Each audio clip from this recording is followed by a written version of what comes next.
Hey, before we get into today's episode, I have a favor to ask, actually. So we are now over a year in with Scratch.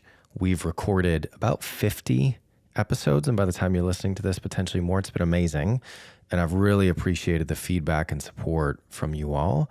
But I really want to try with this second year to get Scratch in front of a wider audience. And so I'm asking you, if you've been listening for a while, or if you're new, if you find this content valuable, if you're supporting what we're trying to do, I would really appreciate it if you could just take a second, press pause on this episode, either leave a review or share this episode and Scratch with someone else who you think would find it valuable. It would mean a ton to me and to us as we're really trying to build the audience and the Rival brand and get this content in front of more people that we think and that you think can help.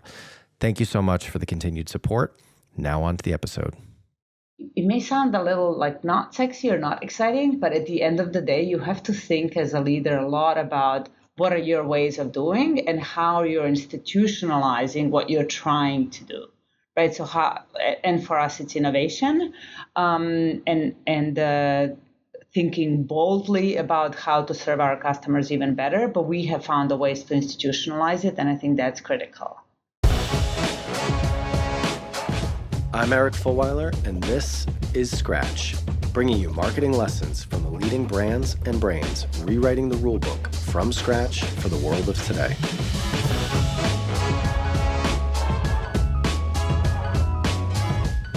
Hey everyone, my guest today is Maja Neable. She is the SVP, Chief Marketing Officer, Banking and Chief Data and Analytics Officer for BMO, a big incumbent bank in Canada. She is based in Toronto.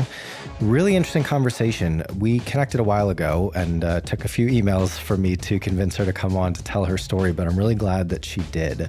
So we start with, it's not often that you see marketing and technology analytics in a CMO title. And so of course had to dig into that. And we learned that Maja was actually a mathematician by training. So that was fascinating. And I get a chance to ask her specifically what she does differently with her team to bring data into the process. We talk about a campaign that they launched recently that's really interesting on Twitch and how the bank is activating through that channel to try to get into gaming, of course, reach a younger demographic. It seems like it's going very well. And then towards the end, and I think this is really one of the big takeaways for me, it's really fascinating. I'm obsessed with understanding how do you drive change in big organizations.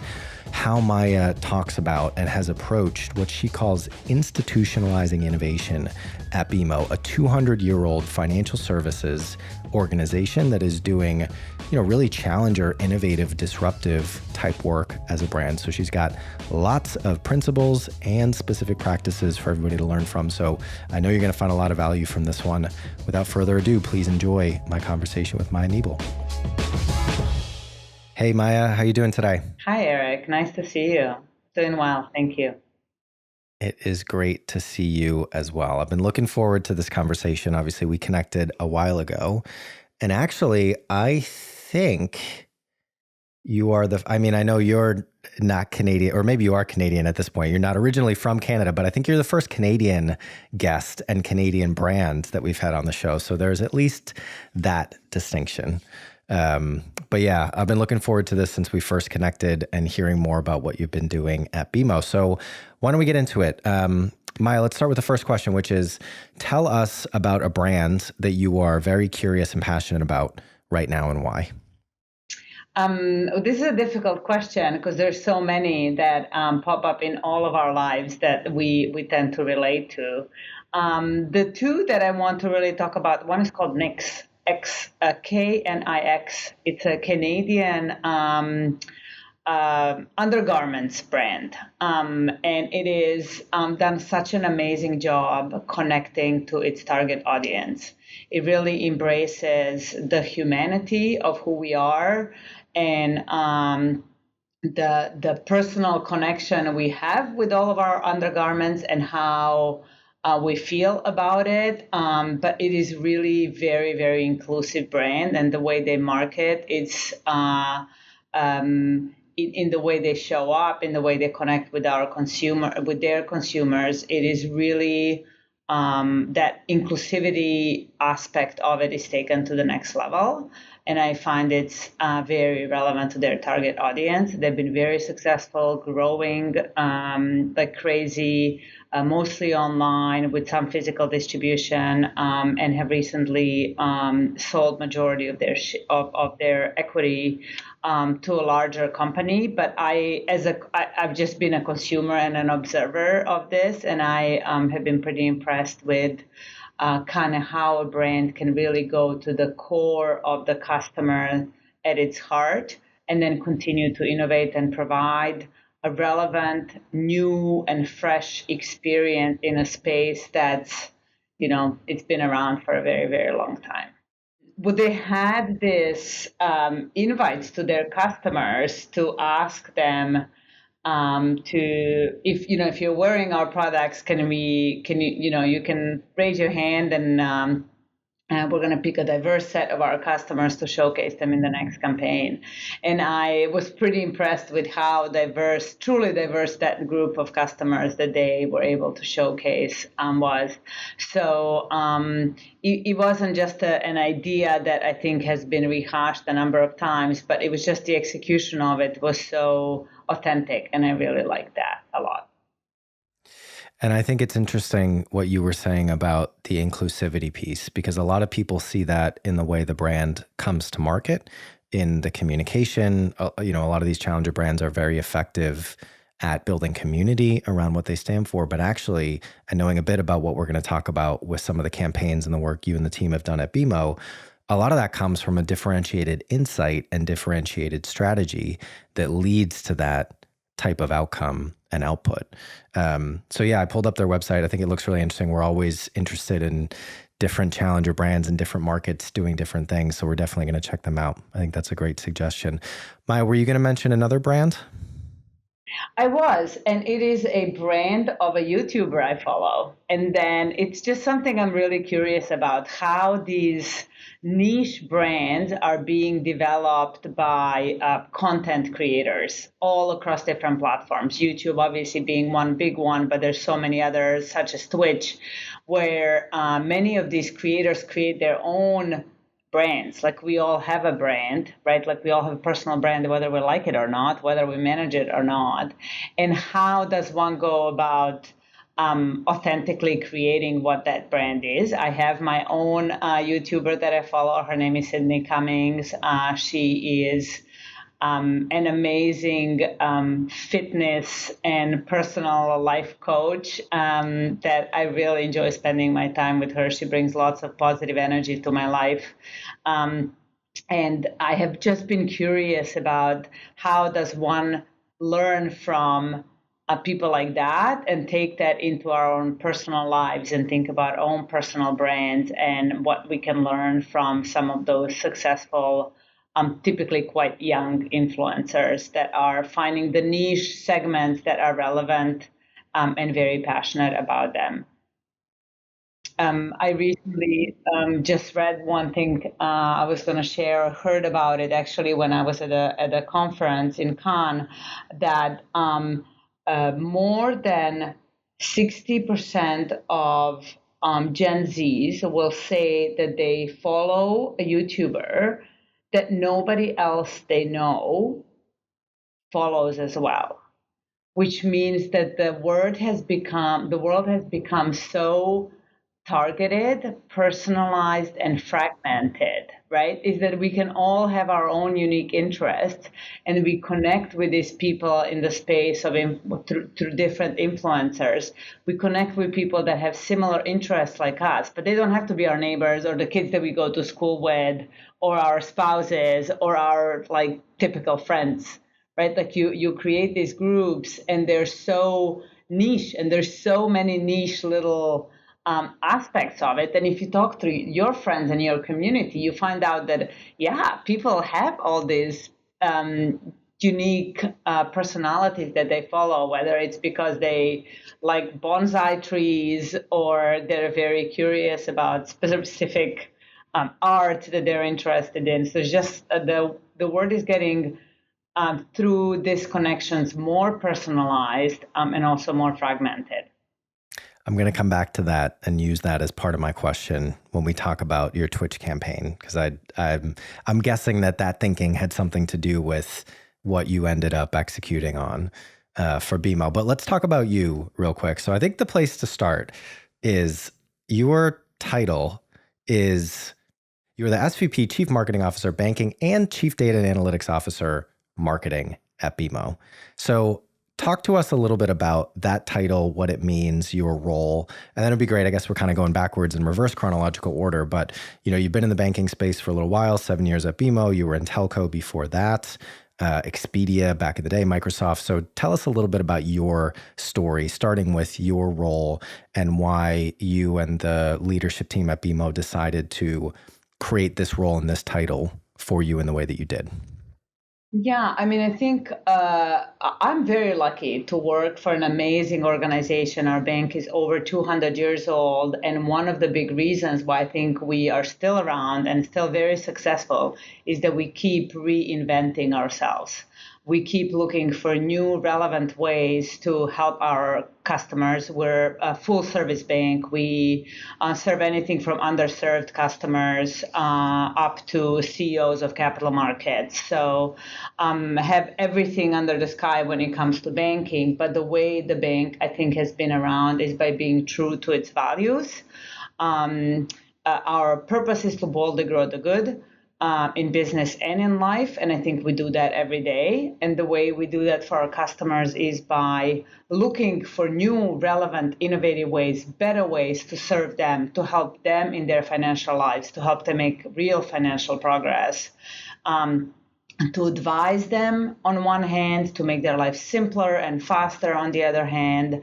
And we're always on the lookout for a better way to do this. And I think that is the core of the success of the bank. I am lucky to have a portfolio of very, very meaningful marketing that drives the business. That's the PMBB marketing. I really like that aspect of marketing, which is really connecting the marketing to the business results. I think super important for any CMO. And then the data piece, the data and technology are core of marketing. You can't do it these days without it, right? So it's the combination of the left side and the right side of the brain, I think, are the key to success. And having the data and technology and thinking about them as an enabler of the way to connect with the customers is the key. So I'm lucky enough to have all of these elements in my role, and I really, really enjoy it. Before BMO, as you said, I spent 7 years in telco space. I have done everything from leading front lines. So I had the opportunity to lead the stores and the contact centers and all of our channels, to all aspects of marketing, to strategy and financial planning. So really learned the business that way, and quite enjoyed the telco and found lots of parallels between the two industries. And before that, I spent 7 years with Expedia. Started at Microsoft and then with Expedia, and that was a really fun ride, super experience. Started really small and kind of saw that company grow to really a new way of serving travel needs of many of our customers. And I was part of the digital team that designed lots of these experiences and had lots of fun doing that. I quite enjoyed it. So quite a mix of the experiences in my life, and I like that a lot. I like learning new things, and I think that's what's driven me through my career. So taking on new challenges as I went, and taking the learnings from what I had already done, and thinking how to apply them to a new context, new industry, new country, new business challenges has always been rejuvenating for me and inspiring. And I think that has kind of guided some of these decisions in my career. How did you know when to push for a new learning opportunity and challenge within an existing business, take on a new role, new responsibility, whatever it was, versus actually move to something different? I think that, I've thought about that a lot from my career. And I think probably the people listening, that's probably always a question as well. Like learning and growth is a huge part of what I think everybody should be looking for. Sometimes you can get it within the company you're at and sometimes not, but how do you know? How did you go through that to decide whether to stay or whether to move on? And everybody has to answer this for themselves, Eric. So I think it's such a personal question. I try to create, and I will speak to that a little bit. I try to create an environment in here and now where we're constantly learning. Like there is a learning agenda to everything that we do, because I really think that's it's what the business needs, but it's also what makes us happy and inspired and intellectually stimulated. And that I think is an important way to think about your work all the time. Like, what can I be learning every day, as opposed to just needing a new job so that you can learn something new. Nonetheless, I think changing things in your career is just very natural, right? Like we all want to do something else at some point in time. And I am a mathematician by background. Can really understand data well and ask good questions and process information. But I am by nature a very intuitive person. So I listen to my gut instinct a lot. So it's, I think, having that connection with what your inner self is telling you when it's the time um, to maybe do something new. I would say that often in my life, opportunities have come to me as opposed to me seeking them. And I think I've just been open to the opportunities. And then when one presents itself, you can analyze things in many different ways. But at the end of the day, you need to look in what your gut is telling you. Like, is this going to be something you want to do? Is it going to be fun? Is it going to be a positive challenge? And so I went for it. And I would say the third aspect of it is we all have to recognize that we're not just work. Like in this podcast, we talk about work and, marketing or whatever the topic of our work may be, but we're complex human beings. There's a lot in our lives that fits together. And I think it's fair to recognize that the context of your life, where you are, where you want to be both physically, whether that's geographic location or what's going on for you personally at that time, is also a component that plays into that decision. So let's dig in a little bit more at the work you've done at BMO. And before we get into talking about this Twitch campaign and kind of your general approach to bringing modern marketing into a 200-year-old business, I just want to unpack a couple things that you said in your overview of the role. So I'd be curious on the data and technology side, and you wearing the data and analytics hat as well as the CMO hat. Can you give us a specific example? I think everybody, of course, talks about the importance of data within modern marketing, left brain, right brain, bringing those two things together. Clearly, you with a mathematics background probably have more more ownership of that than most and a unique perspective. But what's one example of how you've brought data and technology into the marketing function within your team? Well, we have, for example, a centralized marketing technology team that takes all of our platforms, and our MarTech ecosystem by now is fairly complex. I think there's probably, I don't know, a number of tens. I don't know how many different platforms that are integrated together to build these great customer experiences. And that wasn't one and done. That's an evolution of this team that has grown over the past decade. Where we had set the strategy that we will get a kind of best tool for the job, but we'll also look to make sure that those components are integrated to really provide great customer experiences. So we have lots of trigger-based personalized journeys, for example, now that we do with our customers that go through different channels to help the customers get the most benefit of the products and services that they get from BMO. And for that, you need both the data and the technology and the way to get the customer response back to adjust your journeys. And this, again, it's many examples of these customer journeys that we now have, all of which are tailored and personalized towards the specific customer needs. So I'm actually going to save my second question for when we talk about your approach to bringing modern marketing into a 200-year-old business. I just realized I probably teased that up better. So let's dig into this campaign, which when I saw, I read the headlines around you doing it, I sent it to you and I said, hey, I think this would be a great topic of conversation. So can you give us the overview of the Twitch activation that you did in the spring? We have been looking at the gaming space for a bit of time and seeing that it is a large opportunity for any brand, because not like an opportunity. Well, let's go to this event and then maybe we'll put our brand out there, but more recognizing the fact that gaming and metaverse at the larger scale is becoming almost like your third space, like homework. And then the third way for families and friends to spend time together. So it's not just watching Netflix anymore. It's not just going with your friends to the mall.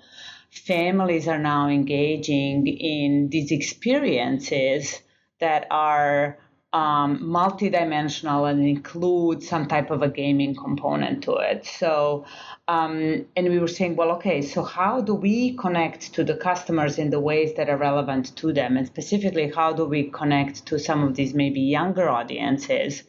And how can we help them in the way that we aim to help our customers with their financial life at a place that's relevant to them? And we had explored a number of ways to go through partner with different influencers, partner with different platforms to sort of promote or advertise our products and services, but we were guided by the desire to truly connect with our customers in a way that's meaningful. So the reason why we went for Twitch and we actually created our own channel is that we felt that this would be the best way for us to dip our toes in the water, I would say, begin exploring this space and understanding how does a brand like ours engage with the customers in a meaningful way. A number of different FIs have tried different things, but what we really wanted to do is have our authentic way to do this. And so the way we do that now, we had also wanted to engage our employee base. So we had the big contest and we picked our first gaming specialist. We hired BMO's first gaming specialist whose only job is to help customers who come to Twitch to advise them on different financial questions where they have. And so we just thought that this was the way to reach the audiences that we otherwise would not reach, who are probably not going to want to come to the branch and ask a bunch of financial services questions. But when we show up and are accessible to them in the way that's relevant to them, we've gotten a really, really positive response. Quite a bit of an excitement. And we're not limiting this to BMO customers only. We're open to broader audiences to have the conversation about financial well-being, because we believe that it's really important for the well-being of any individual to have that. And so that's how we put our best foot forward. That's how it's a start, Eric. I think there's so much more for us to do, but those were some of the guiding principles that landed us on Twitch channel as the first way to get into gaming. And so if I pick up on what you were saying before, talking about brands that you're passionate about and this creator that you follow, and then kind of, your observation and perspective on how anybody can find anything. There's content that's so bespoke. Everyone can kind of find their personal value stream and their niche within these online content ecosystems. It sounds like that factored into part of this strategy, if I'm kind of hearing you right, but a lot of it was, hey, let's work backwards from the customer. Where are they? Where can we bring value through the types of activations that we're doing? So I guess less of a question and more of an observation, but I'm just trying to connect a dot between, like you said, we're all human beings. We don't only exist in our roles at work and our roles in life. And it sounds like there's a bit of an overlap there, maybe with how you've kind of been observing what's been happening with your personal content consumption and maybe where you're trying to push, or some of the insights that led to how you've been pushing the brand. Is that fair to say? Yes, I think it's, and I wouldn't really take too much credit for this direction myself. I think one of the things that we are so good at BMO and that I'm really proud of is the culture of learning and innovation that we have instilled. And that does mean that we invite our teams, our agencies to not just randomly put forward the ideas, but we have created an ecosystem and the ways of being where innovation and thinking out of the box is mandatory, where we actually dedicate a good chunk of our budget towards innovation and thinking out of the box. And I would say for me as the leader, this was certainly an experience where I needed quite a bit of an education. I am not a gamer myself. And so I needed to be educated in what this opportunity is, why should I care? And so I think that is also really something that's a key to success for us is that you need to, as a leader, I think, have that broader point of view, but invite the inputs, very broad inputs, and continuously innovate. I think what has guided us is that core desire and humanity of BMO's brand. Humanity is really at the core of what we do. Our desire to help customers is again, core to what we do. And I think that was a guiding principle that led us to this path. But it certainly did not come from me. Fair enough. Interesting nonetheless. So I know we've only got maybe 5 minutes remaining, but I would love to touch on, obviously, we're not going to do this conversation justice in 5 minutes, but when it comes to taking modern marketing into a traditional company, and I think actually traditional is the wrong word, an old business, because there are older businesses that have been around for a while that are just as much a challenger as the fintech around the corner, and also vice versa. But I'd be curious about that at a high level, maybe how you've thought about it. And then I'm very curious, you talked earlier on about trying to stay new and relevant. And I'm sure that's a huge part of, it sounds like that's a huge part of your approach and what's led to some of these interesting kind of disruptive activations, if you will. So I'd be curious generally how you've approached, building the marketing function and culture that you have, and how you're able to keep the team and therefore the brand focused on staying new and relevant with everything that's changing in the world and your industry and market. So I think it's two coins of this narrative. I think number one is for any CMO, I think it's really important that you truly understand your business. The more you understand your business, the more value can you add to it. Marketing as a function, I think, is going through a little bit of soul searching, like what's our role? What do we do in the organizations? Can we prove our worth? Is it worth advertising? Is it worth communicating to the customers? Is it worth investing in all of these technologies? And I think the more we understand the business, the better we can do our jobs.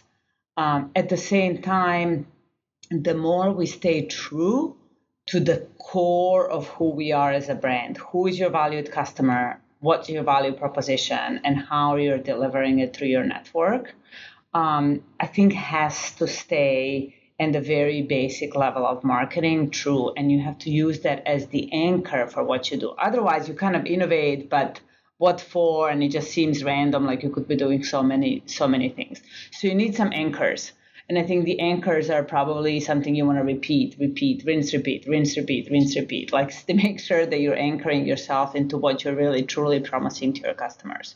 Then within that framework, and we are a highly regulated industry, so our frameworks are a bit tighter, ways of doing things are a bit tighter, but we have established those. And then within that, you create your own ways of doing things. And what we have been able to do is say, well, we're not just going to say we're an innovative company. We're not just going to talk about it. We're going to create the frameworks that force people to innovate. And we don't have an innovation team. It's on the kind of job jar for every marketer. And what we do, for example, for every campaign, and I mentioned this, we divide our budget to 70% is tried and true, 20% are new things, and 10% is like totally wild stuff, like something we can explore or do something totally new. Then what I think is also really critical for us is that we celebrate both all of our learnings. We treat both the tests that worked well and tests that didn't work well, we treat them as learnings. we don't call them successes and failures, they're all learnings, and then we publicly share them. We have forums where we have large teams working on so many different products and services, and we bring these teams together and invite them to share those learnings. And then within that framework, we make sure that they all share what worked well, but they also shared what didn't work well and why it didn't work well and what are they going to do with that. And then we celebrate that. So I think by doing that over and over again, we create a culture where failure is not seen as a failure, it's seen as a positive learning. Again, within our framework, there are certain things we don't want to test, right? Like and I think for every business, that's really important. I think the teams can operate really well if they're clear on what is the sandbox, how far can I go, when do I have to check in, what are my decisions. And so I think for a big organization, it may sound a little like not sexy or not exciting, but at the end of the day, you have to think as a leader a lot about what are your ways of doing and how you're institutionalizing what you're trying to do, right? So and for us, it's innovation, and thinking boldly about how to serve our customers even better. But we have found the ways to institutionalize it, and I think that's critical. I love that term of institutionalizing innovation. I actually haven't heard that before, but it's kind of what I was getting at. And I'm really glad that you went in that direction, because I didn't even ask it explicitly, but in my mind, as you were talking about new and relevant, I think, everyone talks about innovation. Everyone talks about how do you change the business while you run the business? And, that leads all these companies to do these innovation plays and things like that. And that can obviously work for some. But I think what's a much more interesting and lucrative challenge is how do you actually drive innovation within an incumbent organization? Because you've got the scale. If you can get the innovation, then you've got the best of both worlds. Often it's said that it's, change in a market is a race between incumbents trying to get innovation and challengers trying to get scale. And, it's one thing to kind of talk the talk of innovation, which of course everybody does, but walking the walk of it and actually getting down to the brass tacks of like, well, what do you actually do differently day to day? And it's so interesting you bring up the 70-20-10, because I've done a lot of these interviews now. I think it's got to be going on 100, but it's amazing how frequently that comes up. Some type of financial and some type of cultural process to, I don't want to say force, but strongly encourage people to actually invest in and then learn from taking risk, essentially.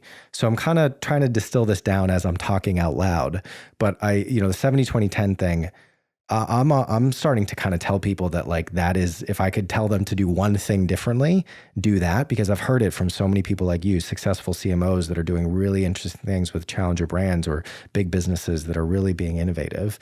And I love that cultural thing of retros, celebrating success failures. And I think we found the title of the episode in Institutionalizing Innovation. So thanks for that. All right, Maja, I am going to let you go. Thank you so much again for your time. Before I do, last question, just to kind of sum things up or distill this all down into one takeaway for people. What is the one thing that people should do differently after listening to this episode? Well, I'll give you two things. But the first one is, if you are a CMO or a marketing leader, you should really think hard, how well do I understand my customer and my business? Both what does my customer need and how does my business make money? If you don't feel really comfortable about answering that question, I think that's the homework number one. I do think it's often forgotten kind of how important that is. So that's why I start by that. And then in addition to that, if you don't have 70-20-10, that shouldn't be too hard to implement, right? Like maybe you don't have to do it on everything, maybe do it on some campaigns, but then it will help you institutionalize innovation, or whatever your 10% is. I don't know if you can be more specific about what that is, but that is probably a good first step. I'm sorry, I'm going to sneak in one more question, because I think that certainly people listening to this, because I keep beating the drum about it, but I think a lot of people out there wouldn't disagree or probably would love to be able to put some money, whether it's a 70-20-10 or some money and time into kind of these big ideas, I think they can often hit a bit of a friction patch, if not a dead end, with trying to sell that through to their CEO, their CFO. In a lot of organizations, they're very sales-led or spreadsheet-driven. So do you have any advice for people listening who maybe really want to be doing that, but are struggling with, hey, let me carve out part of my budget, which, and now with everything that is going on and people going through planning for next year, many marketing budgets are probably not going up. How do you sell that through? How do you make the case for that? Well, again, this is where you have to connect the heart and the mind of whoever it is that you're selling this to. I think it's start small, have some low-hanging fruit, some proofs that you can make, show them to people, but also know that the individual on the other side of the table is a human, right? There's something that's going to spark their desire to learn more, right? So I think it's really important to understand that so that you know what angle you can take into. So yes, the numbers are important, data is important, but if you're just starting, you don't have the data. But you could say, well, we want to do this, and here are all the benefits that we could get from testing something new, and just find something that's going to be relatable to that person. Amazing. I think that's a great place to leave it. Thank you so much for joining us. Really enjoyed the conversation. Appreciate the time. Yes, thank you. Good to see you. Bye-bye. Take care. Scratch is a production of Rival. We are a marketing innovation consultancy that helps businesses develop strategies and capabilities to grow faster. If you want to learn more about us, check out wearerival.com. If you want to connect with me, email me at eric@wearerival.com or find me on LinkedIn. If you enjoyed today's show, please subscribe, share with anyone you think might enjoy it, and please do leave us a review. Thanks for listening, and see you next week.